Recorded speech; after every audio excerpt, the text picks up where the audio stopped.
Hello friends, welcome back to my channel. तो आज हम tail of nine tailed Korean series की explanation की शुरुआत करने वाले हैं, जो कि एक ड्रामा सीरीज होने के साथ साथ कोरियन मैथोलॉजी पर बेस्ड है। इसमें हम नाइन टेल्ड फॉक्स के बारे में जानने वाले हैं। अगर बात करें हम नाइन टेल्ड फॉक्स की, तो ये एक मैथोलॉजिकल कैरेक्टर है जो कि कोरिया के साथ साथ जापान और चीन में भी काफी ज्यादा फेमस है। जैसे कि हमारे यहाँ इच्छाधारी नागिन पर बहुत ज्यादा सीरीज बनती है, बिल्कुल वैसे ही कोरिया और चाइना में नाइन टेल्ड फॉक्स के ऊपर बहुत अच्छी सीरीज बन चुकी हैं। माइथोलॉजिकल कैरेक्टर होने की वजह से नाइन टेल्ड फॉक्स एक बुरी और अच्छे कॉन्सेप्ट में भी हो सकती है। माना जाता है कि नाइन टेल्ड फॉक्स में इनके जन्म के 100 साल बाद भी इनकी टेल न्यू आती रहती है, और जब ये 18 साल के हो जाते हैं तो इनकी पावर बिल्कुल ऐसे हो जाती है कि ये धरती से स्वर्ग में जल्दी से पहुंच सकते हैं। और ये माना जाता है कि नाइन टेल्ड फॉक्स जब 100 साल का होता है तो वो किसी भी इंसान का रूप धार सकता है, और 1000 ईयर्स होने पर उसकी शक्तियाँ इतनी गुना ज्यादा हो जाती हैं कि वो 1000 किलोमीटर दूरी तक भी देख सकता है। स्टोरी की शुरुआत में हम एक फैमिली को देखते हैं जिसमें छोटी सी बच्ची रिया होती है, जिसका आज बर्थडे था। उसकी मॉम उसे गिफ्ट करती है जिसमें एक टॉय था, जिसे देखकर रिया बहुत ही ज्यादा खुश हो जाती है। लेकिन अचानक से उनकी गाड़ी का भयानक एक्सीडेंट हो जाता है। होश में आने के बाद जिया अपने टॉय को टूटा हुआ पाती है, और उसके पेरेंट्स की डेड बॉडी भी कार में ही लटक रही होती है। जिया को कार के बाहर दो लोगों की आहट महसूस होती है। वो जोर से मदद के लिए चिल्लाती है, लेकिन जैसे ही वो बाहर झांकती है तो वो चीखें मारने लगती है, क्योंकि वो दोनों कोई और नहीं बल्कि उसके मॉम डैड ही लग रहे थे। अब चीखते हुए जिया एकदम से उठ जाती है, यानी वो कोई सपना देख रही थी। वो जल्दी से अपने पेरेंट्स को हक कर लेती है। वो बहुत ज्यादा खुश हो जाती है, लेकिन वो जैसे ही अपने टॉय को देखती है तो वो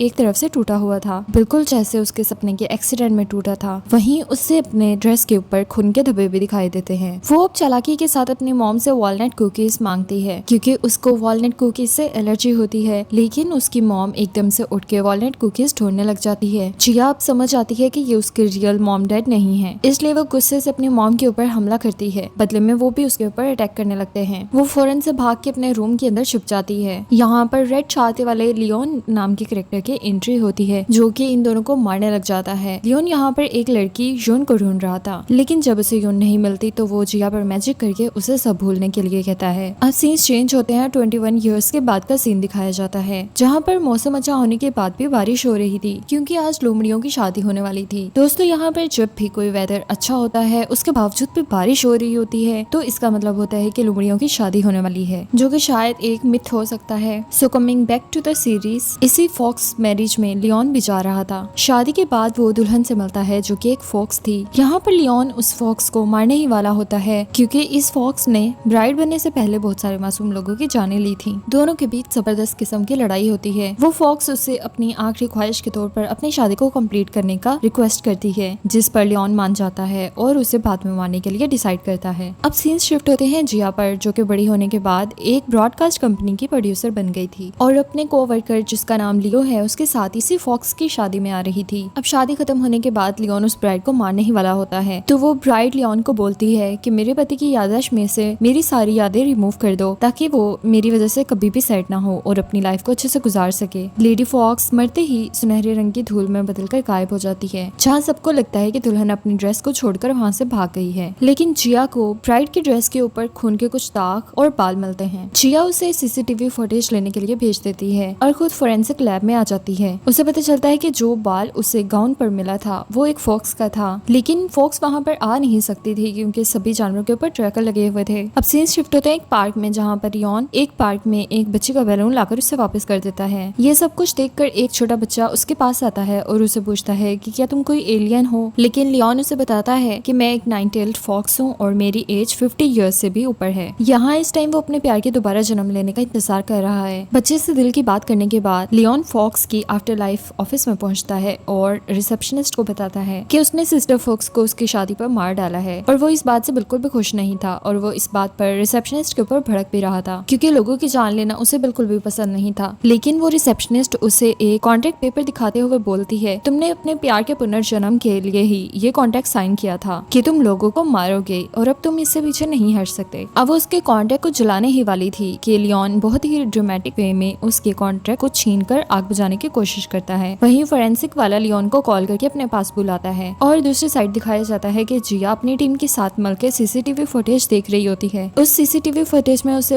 उस लाल छाते वाले आदमी के ऊपर शक हो जाता है कि शायद उसी ने ब्राइडल को गायब करा था। अब लियोन और फोरेंसिक वाला बंदा दोनों ही एक होटल में खाना खा रहे थे जो कि फॉक्स के लिए था, क्योंकि वो फोरेंसिक वाला आदमी खुद भी फॉक्स था। वो आदमी लियोन को बताता है कि लाल छाते वाले आदमी की फुटेज पूरे सोशल मीडिया के ऊपर वायरल हो चुकी है, लेकिन लियोन को इस बात से जरा भी फर्क नहीं पड़ता क्योंकि उसके पास बहुत ज्यादा पावर होती है। अब दूसरी साइड पर जिया को दिखाया जाता है जो कि एक लड़के से मिलती है जो कि उसे बताता है कि लाल छाते वाला आदमी उसे बस स्टॉप पर मिलेगा। जिया को पहले तो उसकी हालत देखकर यकीन नहीं हो रहा था कि वो स्टूडेंट है, लेकिन वो उसे यकीन दिलाता है कि लाल छाते वाला बंदा उसे बस स्टॉप पर मिल ही जाएगा। अब हम देखते हैं कि चलते चलते अचानक ही उस लड़के ने अपना रूप बदल लिया है, यानी वो खुद भी नाइनटेल फॉक्स है और वो कोई और नहीं बल्कि मू योंग है। रात को जिया बस स्टॉप पर बस का वेट कर रही होती है कि एक बूढ़ा शराबी उसे बस में चढ़ने से रोकता है। उधर से वो बस में लियोंग को अपने सामने से जाते हुए देखती है और उस बूढ़े आदमी को बेचारा समझकर उसे उसके घर छोड़ने चली जाती है, लेकिन सामने से आती टैक्सी को जैसे ही वो रुकवाती है तो वो बूढ़ा आदमी अचानक से गायब हो जाता है। इसके बाद वो टैक्सी वाले को उस बस का पीछा करने को बोलती है। रास्ते में वो देखती है कि बस का बहुत ही बुरा एक्सीडेंट हो गया और सभी लोग मारे जा चुके हैं, लेकिन एक सुयोंग नाम की लड़की बच जाती है। अब वहाँ पर पुलिस भी आ जाती है। उस लड़की को हॉस्पिटल शिफ्ट करने के बाद वो उससे लाल छाते वाले आदमी के बारे में पूछती है, जहाँ पर उससे पता चलता है कि यौन उस लड़की को मारना चाहता था। वो हॉस्पिटल में यौन को आते हुए देखती है तो वो उसे वहीं रास्ते से पकड़ लेती है। वो उसका फिंगरप्रिंट लेने की बहुत कोशिश करती है, लेकिन यौन बहुत ही ज्यादा चालाकी के साथ बच जाता है। वो ना तो उसके किसी बात का आंसर करता है और ना ही उसे फिंगरप्रिंट लेने देता है, लेकिन जिया भी काफी चालाकी दिखाती है और अपना बैग उसकी तरफ फेंकती है, जिसे वो अचानक से कैच कर लेता है। इस तरह से जिया को यौन के फिंगरप्रिंट्स भी मिल जाते हैं। यहाँ एक और बात भी पता चलती है कि यौन को अभी तक याद था कि जिया की जान उसने बचाई थी। जिया उस लड़की को अपने साथ घर ले जाती है क्योंकि उसे हॉस्पिटल में डर लग रहा था। जब यौन हॉस्पिटल में उस लड़की से मिलने आता है तो नर्स उसे एक लेटर पकड़ाती है। अब सीन शिफ्ट होते हैं घर पर, जहाँ जिया उस लड़की से एक्सीडेंट वाली रात के बारे में पूछ रही होती है। वो लड़की उससे बताती है कि लाल छाते वाले ने सभी को मार दिया था और उसे भी मारना चाहता था, लेकिन असल में सच्चाई कुछ और होती है। वो लड़की भी असल में एक फॉक्स थी और खुद उसी फॉक्स ने सभी पैसेंजर्स को मारा था। यौन तो सिर्फ उसे रोकने की कोशिश कर रहा था, जो कि उस लड़की को रोकने गया था। तभी एक ग्लास टूटकर नीचे गिरता है और जिया उसका कांच समेटने लगती है। उसमें से एक कांच का टुकड़ा उठाकर वो लड़की के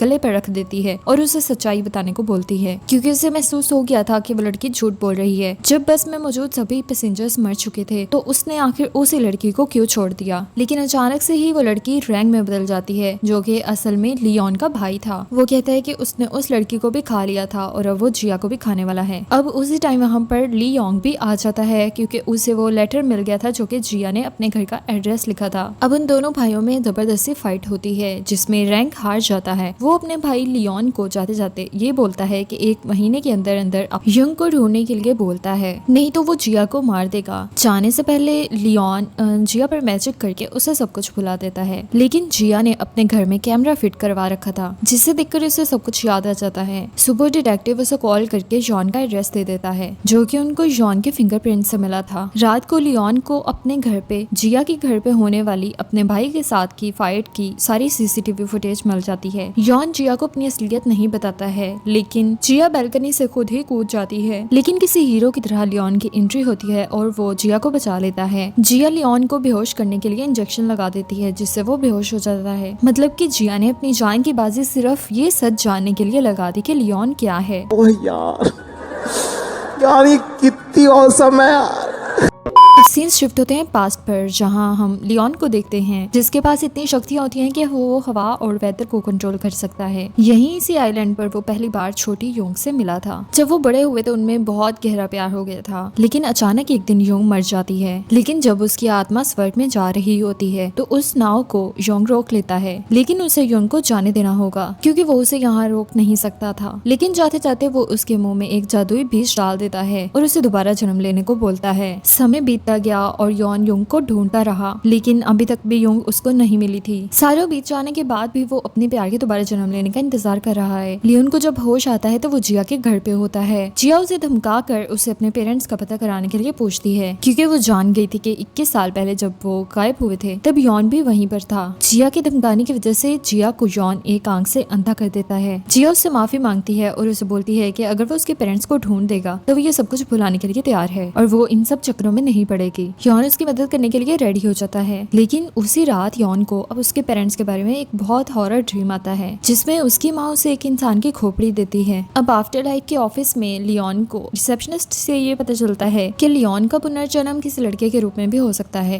लेकिन यॉन को जेंडर से कोई मतलब ही नहीं होता। उसे बस एक ही डर था कि युंग उसे बुढ़ापे में न मिल जाए। अगर ऐसा हुआ तो युंग फिर जल्दी ही मर जाएगी और युंग के साथ वो ज्यादा टाइम स्पेंड ही नहीं कर पाएगा। अब जिया के साथ साथ उसके कोवर्कर को भी डरावने सपने आते हैं। जिया को युंग का कॉल आता है कि उसके पेरेंट्स जिंदा हैं, क्योंकि उसके पेरेंट्स का नाम मरने वाले इंसानों की लिस्ट में है ही नहीं। वहीं उसकी फ्रेंड की मॉम मर जाती है और उसका डरावना सपना सच हो जाता है। जिया लियोन को उसके पेरेंट्स को ढूंढने के लिए मना लेती है, लेकिन जैसे ही वो अपना सामान लेने के लिए अपने ऑफिस में जाती है तो इसका सामना एक अर्बन एजेंट बल्कि सारी से हो जाता है, जो कि लोगों को बुरे सपने दिखाता था, जहाँ पे यॉन एक बार फिर से उसकी जान बचाता है। मतलब यही सबको बुरे सपने दिखाकर मारता था, जिसे यहाँ पर किसी और ने नहीं बल्कि यॉन के भाई ली रैंग ने ही भेजा था। वल्के सारी जिया को बंदी बनाकर वहाँ से भागने की कोशिश करता है, लेकिन योंग वल्के सारी को 3 सिक्कों की मदद से शूट कर देता है। नेक्स्ट सीन में दिखाया जाता है कि बोट के अंदर मछुआरों को एक खोपड़ी मिलती है, जो कि उनके बॉस मिस्टर सियाओ की थी। जिया को इस इंसिडेंट की जानकारी एक डिटेक्टिव से मिलती है। ली रैंग का भी इनमें कहीं न कहीं हाथ होता है। अब सीन शिफ्ट होते हैं लियोन पर, जिसने वल्के सारी को फ्रीजर के अंदर बंद करके रखा हुआ था, और आखिर वो उसको उसके भाई रैंग का पता बता ही देता है कि वो कहाँ पर छुपा हुआ है। दोनों भाई अब मिलते हैं। यहाँ पर पता चलता है कि रैंग आखिर यॉन से नफरत क्यों करता है। इसकी वजह ये थी कि उसने अपने प्यार यॉन्ग के लिए अपनी पोजीशन छोड़ दी थी, इसलिए ली रैंग की जिंदगी भी बहुत ज्यादा खराब हो गई थी, जिसकी वजह से वो यॉन्ग को भी बहुत ज्यादा परेशान करता रहता है। अब नेक्स्ट मॉर्निंग यॉन जिया के साथ एक आइलैंड पर आता है। ये वही आइलैंड होता है जहाँ पर लियोन पहली बार अपने प्यार यॉन्ग के साथ मिला था। यहाँ पर जिया मिस टेसियो की बेटी का इंटरव्यू लेती है, लेकिन जब वो गाँव वालों से बात करने की कोशिश करने लगती है तो सब डर के भागने लगते हैं। दोनों को जंगल में गार्डियन रे की आत्मा मिलती है। यहाँ उन्हें पता चलता है कि कोरियन वॉर के बाद एक आंधी आई थी, जो कि इस गांव की सारी आत्माओं को अपने साथ ले गई थी, तो उसे कुछ भी पता नहीं है कि गांव में क्या चल रहा है। जिया एक पेड़ के ऊपर बंधी रस्सी को काटकर उसकी रूह को आजाद कर देती है। वहीं जिया को पता चलता है कि यहाँ इस आइलैंड पर उसके पेरेंट्स भी आ चुके हैं। अब लियोन जिया के ऊपर मैजिक करके पता करता है कि कहीं वो योंग तो नहीं है, क्योंकि जिया की स्माइल से उसे योंग की याद आती थी। सुबह होते ही लियोन गाँव वालों को एक पेड़ गिफ्ट करके उनसे जानकारी लेने की कोशिश करता है, क्योंकि उसे डाउट होता है कि यहाँ पर कुछ तो गड़बड़ चल रही है, क्योंकि अक्सर यहाँ पर इंसानों की खोपड़ियाँ मिलती हैं। यहाँ इसकी कंफर्मेशन जिया को पीओ से मिलती है, यानी कपल्स की बातें सच होती हैं। जंगल में एक शख्स जिया के ऊपर हमला करके उसे घायल कर देता है, लेकिन लियोन उस आदमी के ऊपर हमला करके उसे ही भगा देता है। वहीं ली रैंग भी इसी आइलैंड पर पहुंच जाता है। इधर लियोन जिया के घाव के ऊपर जड़ी बूटी लगा रहा होता है, तो उसे जिया के शोल्डर के पास एक अजीब सा मार्क नजर आता है। इससे पहले कि लियोन कुछ समझ पाता, जिया उसका गला पकड़ लेती है और बोलती है कि हाँ मैं ही यॉन हूँ। अब जैसे ही जिया ये कन्फेस करती है तो हमें पिछले 12 घंटे का व्यू दोबारा से दिखाया जाता है, जहाँ पे हम एक आदमी को कमोड का पानी पीकर मरते हुए देखते हैं। इस आदमी ने खुद को इसलिए इस तरह से मार दिया था क्योंकि उसके ऊपर किसी ने काला जादू कर दिया था,